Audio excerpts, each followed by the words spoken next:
প্রিয় দর্শক, আজকে আপনাদের দেখাবো অসাধারণ কিছু গাছ যেগুলো দেখলে অবাক হয়ে যাবেন। সবগুলোই চায়নার গাছ। এই যে এইখানে দেখেন একটা গাছ, গেস করেন যে এই গাছটার নাম কি? আসলে কিন্তু গাছটা দেখেই বোঝা যাচ্ছে না। আসলে এইটা হচ্ছে বাঁশ গাছ, কচি বাঁশ গাছ। দেখেন সবচেয়ে মোটা বাঁশ গাছ। দেখেন আর লম্বায় কত বড় হয়েছে গাছগুলো। এরপরে দেখেন এটা একটা কলা গাছ, অসাধারণ একটা কলা গাছ।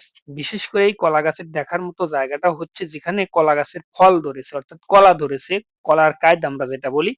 এখানে দেখেন কি সুন্দরভাবে পাতা দিয়ে কিন্তু একদম কলাগুলো ঢাকা, যেগুলো বাইরে থেকে সহজে দেখা যায় না। এই দেখেন এই গাছটা যখন কলা পেকে গেছে তখন এই গাছটা কেটে ফেলেছে। কাটার পরে দেখেন এখন আপনাদের এই কলাগুলো দেখাবে। এই যে কলাগুলো কিন্তু এখন এই যে বের হয়ে আছে, অনেক সুন্দরভাবে এখানে পেকে গেছে। সবগুলো কলাই কিন্তু একদম কাইটে থাকতেই পেকে গেছে। এখন এই কলাটা এখানে ছিলে দেখাবে যে আসলে ভিতরে কি সিস্টেমের কলা। এটা কিন্তু আসলে জংলি কলা, এক ধরনের জঙ্গলে হয়।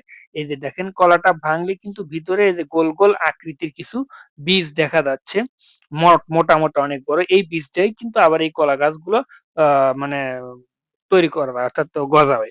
এরপর দেখেন এই যে এই ধরনের একটা কাঠ, ভিতরে কাটলে কিন্তু একদম লাল লাল চাকলা চাকলা এবং গোল গোল বের হচ্ছে। এর মধ্যে দেখেন এই রক্তের মতো কিন্তু লাল রং রয়েছে। এরপরে দেখেন এই একটা গাছ, অসাধারণ একটা গাছ। এই জঙ্গলে কিন্তু অনেক গাছ রয়েছে, কিন্তু এই গাছটা হলো স্পেশাল, কারণ এই গাছেই এত পরিমাণে মৌমাছি বেঁধেছে যে অন্যান্য গাছে একটাও নেই, কিন্তু এই গাছটি আছে। এরপরে দেখেন এই একটা গাছ, অসাধারণ একটা গাছ, একটা প্রাণীর মতো, অর্থাৎ কুকুরের বিড়ালের মতো একটা গাছ, অসাধারণ ভাবে রেখে দিয়েছে। এরপরে এখানে হাতির মতো একটা গাছ তো আছে, এখানে একদম অরিজিনাল হাতি দাঁড়িয়ে আছে এরকম মনে হচ্ছে, লক্ষ্য করলে দেখা যাবে একদম সুন্দরভাবে। এরপরে দেখেন এই এক ধরনের ফুল, অনেক বড়, পেঁয়াজের ফুলের মতো, কিন্তু দেখতে অনেক সুন্দর। ভিতরে অনেকগুলো ছোট ছোট পাপড়িযুক্ত ফুল আছে। এই যে দেখেন সবগুলো মিলিয়ে একসাথে অনেক বড় একটা ফুল হয়েছে। দেখেন অসাধারণ, কিন্তু ফুল দেখতে অনেক অনেক সুন্দর লাগতেছে। এই যে এই ঝুড়ির মধ্যে এইগুলো লাগায়।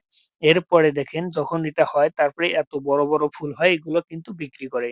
এরপরে এই মেয়েটা দেখেন এক ধরনের কলার মানে গাছ দেখাতে গিয়ে কলার গাছটা ভেঙে পড়ে যায়। তারপরে দেখেন এই কলার কাঠটা, কলা ধরে কিন্তু কলা গাছের একদম মাথায়। অন্যান্য গুলো কিন্তু কাঠ বের হয়, কিন্তু এই কলা গাছের একদম মাথায় কলা ধরে। এরপর দেখেন এই যে আরেকটা দেখাচ্ছি, গাছগুলো যদিও ছোট ছোট, উচ্চতা কম, তারপরেও দেখেন একদম উপরে উঠায় নিয়ে আপনাদের দেখাবে যে এই কলা গাছগুলোতে কিভাবে কোথায় কলা ধরে। দেখেন একদম মাথায়। এরপরে দেখেন এই একটা গাছ, যেগুলো এগুলো কিন্তু এখান থেকে কেটে নিয়ে খাওয়া যায় সরাসরি। অর্থাৎ এই যে আমরা যে গোজালু বা এক ধরনের আলু বলি না, সেই আলুর মতো। এরপরেই দেখেন এই সুন্দর সুন্দর ভিডিও যদি আপনারা দেখতে চান তাহলে আমার চ্যানেলটা অবশ্যই সাবস্ক্রাইব করবেন এবং আমাদের পাশেই থাকবেন। সবাই ভালো থাকবেন। খোদা হাফেজ।